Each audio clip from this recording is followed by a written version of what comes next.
Привет, дорогие друзья! В сегодняшнем видео мы приготовим красивый вкусный торт в форме мешочка с деньгами. Вот такой он у меня получился. Я использовала шоколадно-сахарную мастику. В этом видео мы ее приготовим. Добро пожаловать ко мне на кухню! 100 граммов шоколада поломаем на кусочки и поставим растопиться в микроволновку или на водяную баню. В микроволновке топим импульсами по 15-20 секунд, постоянно перемешивая. Процент содержания какао в шоколаде должен быть не менее чем 56%. Я растоплю в микроволновке.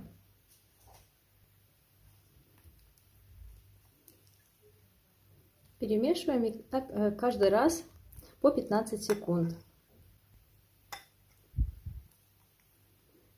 Осторожно, не перегреем шоколад, иначе он свернется, и потом уже с ним сделать ничего будет нельзя.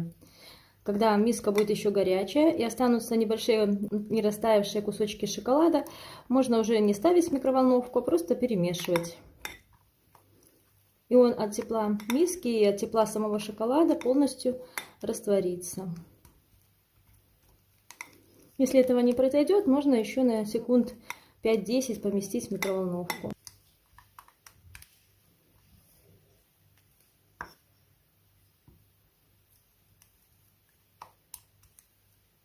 Шоколад полностью растворился. Добавляю к нему глюкозный сироп. У меня 30 граммов глюкозного сиропа.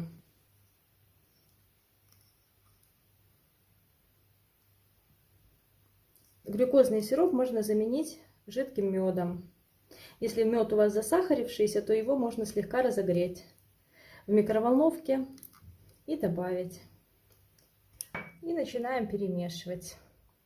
Постепенно масса начнет сворачиваться и густеть.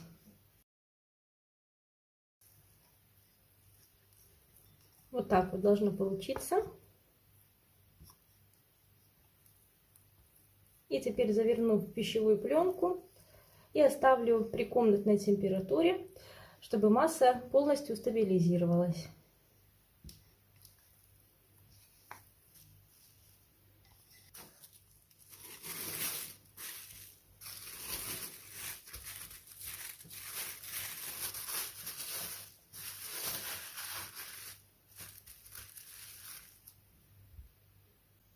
Для основы торта буду использовать мега-шоколадный бисквит, рецепт которого есть у меня на канале. Я испекла бисквит в двух формах диаметром 18 сантиметров. Разрезала каждый на 3 коржа и использовать для сборки буду 5 коржей. Пропитывать торт буду шоколадным заварным масляным кремом. Рецепт крема также есть на канале. Пропитаю простым сахарным сиропом с добавлением коньяка. 1 столовая ложка коньяка. Количество сиропа можете регулировать. У меня 100 грамм сахара и 100 граммов воды.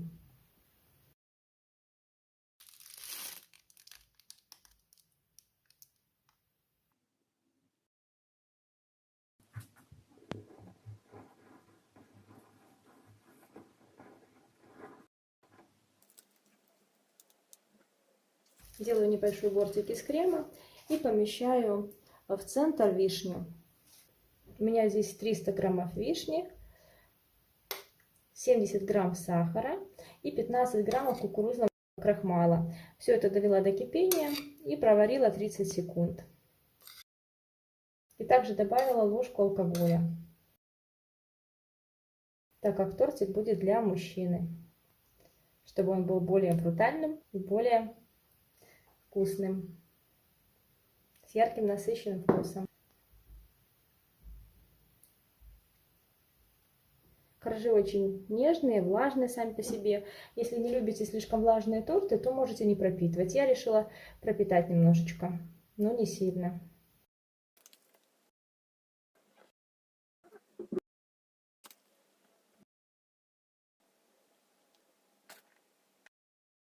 Сделаем 2 прослоечки из вишни в торте. Слишком много нагружать тоже не будем.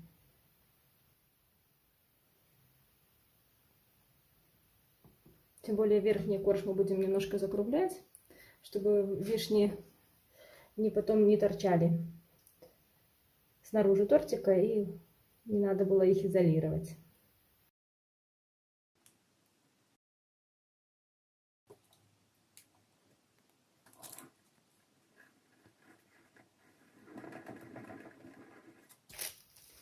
Оберну торт досочками гибкими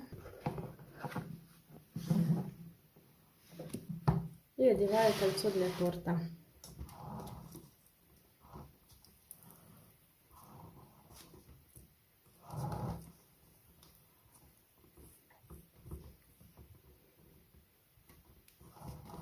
И пропитаю верхний корж.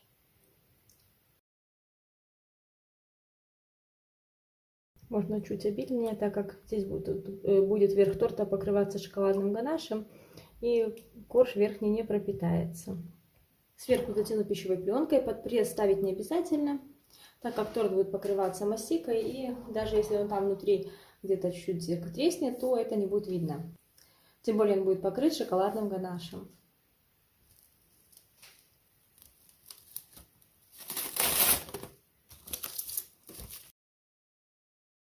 И отправляю в холодильник на часов 12.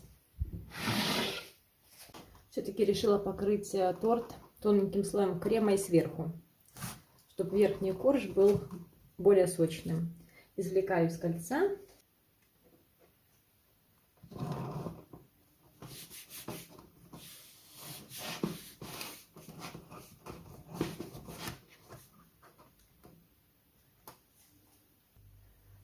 Если досочки плохо отходят, то их можно прогреть обычным феном для волос. Тогда крем немножко подтает, и досочки легко отделяются.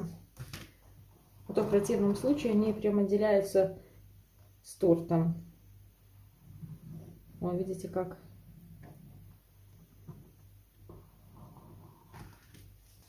Слегка подровняю боковую поверхность.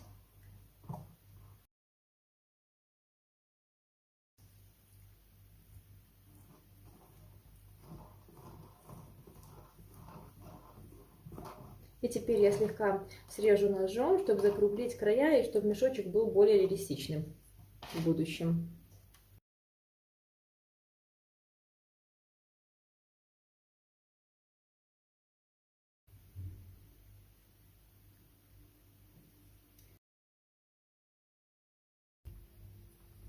Покрою торт шоколадным ганашем на сливочном масле. Пропорции 100 граммов шоколада, 100 граммов сливочного масла. Как приготовить? Более подробный рецепт приготовления есть уже на канале, ссылка будет в описании под видео. Работать можно более жидким ганашем, можно вот такой консистенции, кому как удобно. Ганаш — это вообще идеальное покрытие под мастику. Он полностью изолирует торт. И тогда, получается, нету контакта с влагой у мастики, и мастика не тает. Вы можете быть спокойны за свой торт, что ничего никуда не потечет, не растает и не испортится. Плюс покрытие под мастику с помощью шоколадного ганаша на сливочном масле заключается в том, что покрытие получается достаточно стабильным и что легко наносится и выравнивается. Что, кстати, немаловажно, под мастику, чтобы была гладкая поверхность, иначе каждая складочка, каждая неровность будет сильно видна под мастикой.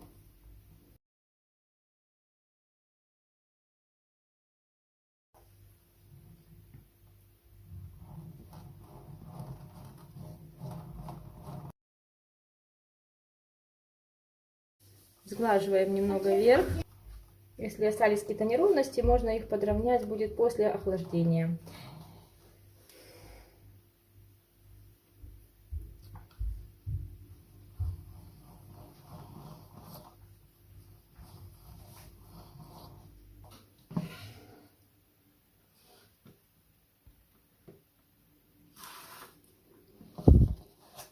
И отправлю торт в холодильник, чтобы ганаш хорошо застыл.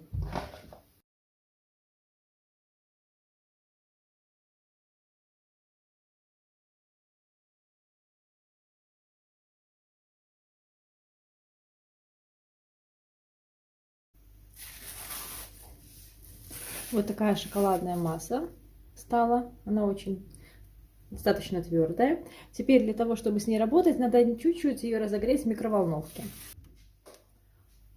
Вот я слегка ее разогрела на минимальной мощности. Вот такая масса получилась. Теперь беру сахарную мастику. В 2 раза больше. Тоже слегка ее разогрею и соединю обе массы.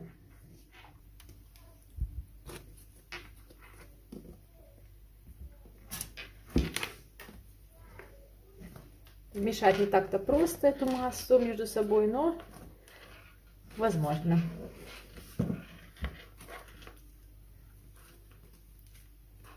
Тщательно разминаем и перемешиваем. Если плохо вмешивается, можно вместе эту массу слегка еще разогреть в микроволновке. Если хотите получить более шоколадный вкус, то можно сделать мастику сахарную и шоколадную массу 1 к 1. Я из этой мастики буду делать покрытие для торта, мешок с деньгами. Поэтому такого цвета, я думаю, будет достаточно. Затем я просто оттеню с помощью аэрографа. И будет то, что нужно. Такая мастика на вкус гораздо вкуснее, чем просто сахарная. И не нужно много красителя добавлять, если необходимо добиться насыщенного коричневого цвета. Вот такая мастика получается. Можно приступать к ее раскатыванию. Но прежде измерим окружность, длину окружности торта. 55,5 сантиметров. И высота у нас должна быть равной высоте торта и так, чтобы хватило сделать у мешочка верхнюю раскрытую часть. То есть это тоже 25, может 23 сантиметра. Отправим пока снова торт в холодильник и раскатаем мастику.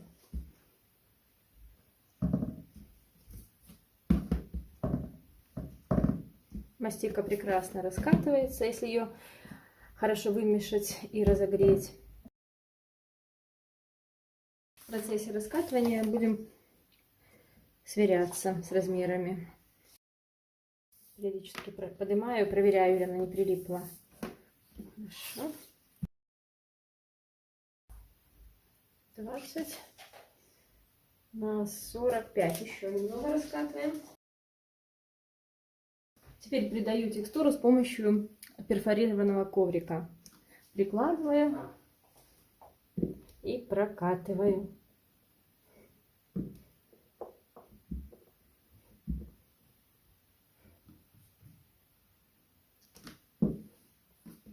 И так по всей поверхности мастики.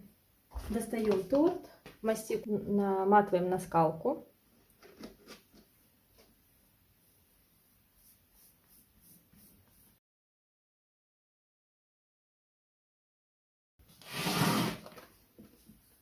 И таким образом помещаем на торт.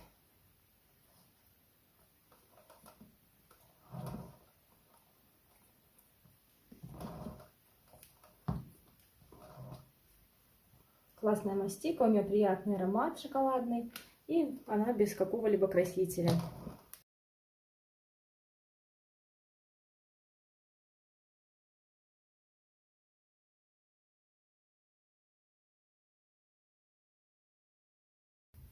Придаем мешочку необходимую форму.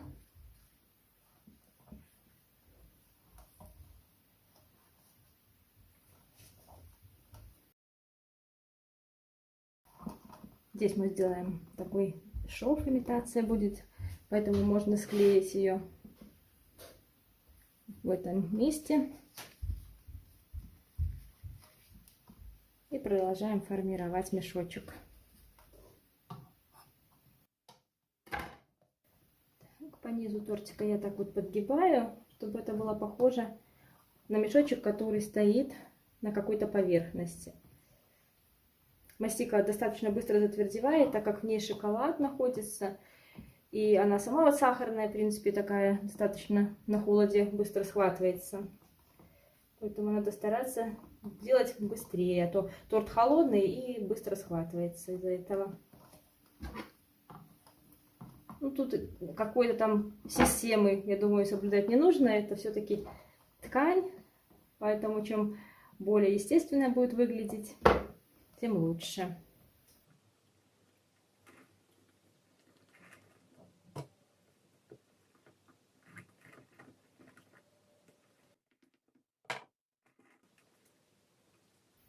Ну вот, мне кажется, достаточно интересно вышло и красиво. Можно больше складочек сверху. И вот здесь мы так немножко зафиксируем, потом мастика подсохнет и будет это выглядеть лучше, она будет держать форму.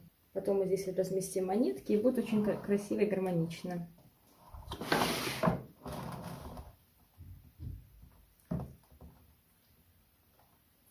У меня есть колесико такое.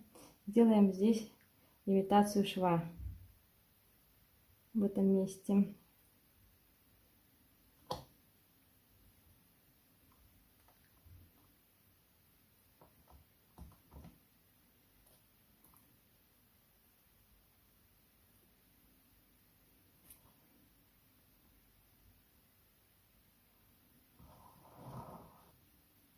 Здесь немножко, наверное, мы подровняем.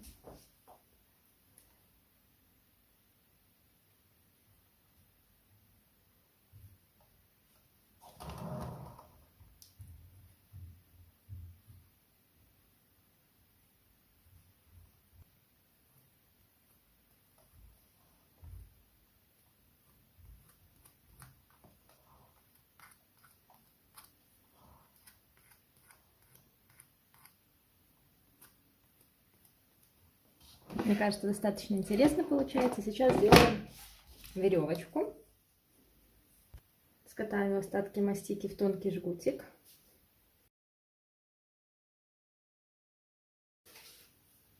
И тоненький белый жгутик сделаем.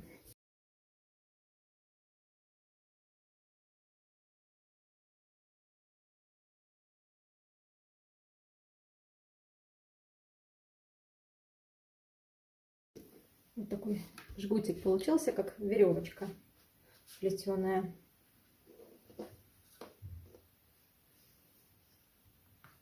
Вот такой вот мешочек получился. Завязываем шнурочек подготовленный.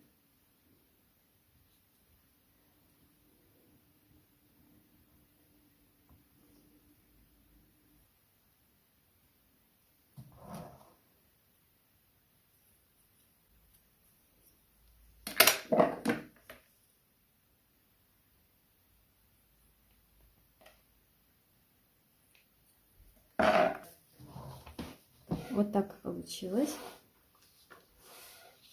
Я решила даже не буду оттенять ничего, потому что очень красивый насыщенный цвет. И разместим монетки. Можно их приклеить на ганаш, чтобы они не разлетались.